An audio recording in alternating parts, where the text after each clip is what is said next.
सूरज के हालत अच्छे नहीं थे। सूरज अभी नौकरी की तलाश में है। घर की हालत ठीक न होने के कारण उसकी पढ़ाई ज्यादा नहीं हुई है। पहले वो किसी कपड़े की दुकान में काम करता था, लेकिन दुकान घाटे में होने के कारण मालिक ने उसे नौकरी से निकाल दिया। अब छोटे शहर में उसके लिए कुछ काम ज्यादा है नहीं, तो वो थोड़ा निराश है। एक शाम घर वापस जाते वक्त उसे झाड़ियों में किताब दिखाई देती है। रहस्यमयी किताब बदल देती है किस्मत।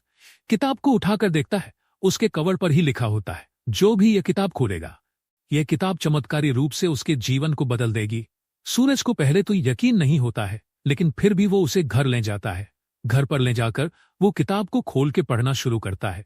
किताब में लिखा होता है, आप गरीबी से परेशान हैं, अमीर बन सकते हैं, और उसे एक लॉटरी की टिकट का नंबर लिखा मिलता है। सूरज लॉटरी की टिकट लेने जाता है। थोड़ा ढूंढने के बाद उसे उस नंबर की टिकट मिल जाती है और उसकी 1 करोड़ की लग जाती है।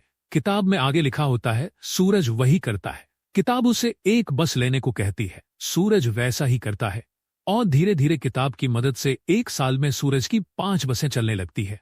सूरज अब करोड़पति बन चुका है। सूरज किताब के नियम तोड़ देता है। फिर एक दिन सूरज एक अहम नियम को तोड़ देता है। किताब की शर्त थी कि उसे रोज एक बार खोल के पढ़ा जाए। सूरज पैसों के नशे में एक दिन किताब खोलना भूल जाता है। फिर जब उसके अगले दिन सूरज किताब खोलता है, तो किताब की शर्त न मानने की वजह से किताब उसे दंड स्वरूप उसकी आधी दौलत दान करने को कहती है, वो भी 2 दिन के भीतर। सूरज को लालच आ जाता है। वो किताब की बात नहीं मानता। उसकी बात न मानने पर किताब उसे आखिरी चेतावनी देती है और लिखती है कि अगर उसने नहीं किया तो उसकी सारी दौलत बहुत जल्द खत्म हो जाएगी। सूरज को अब गुस्सा आता है। वो किताब को लेकर फिर जंगल में झाड़ियों में फेंक देता और सोचता है कि अगर वो ठीक से काम करेगा तो ऐसा कुछ नहीं होगा। किताब फिर बना देती है भिखारी। लेकिन सूरज जो सोचता है ऐसा कुछ नहीं होता। उसकी एक बस किसी बड़े नेता के घर की दीवार तोड़ देती। फिर सूरज पुलिस और कचहरी के चक्कर में फंस जाता है, जेल भी जाता है। धीरे धीरे किताब ने जो बोला वो होता है। सूरज फिर अपनी पहली सी हालत में लौट आता है। सूरज उस किताब को खोजने फिर जाता है, लेकिन उसे वो नहीं मिलती।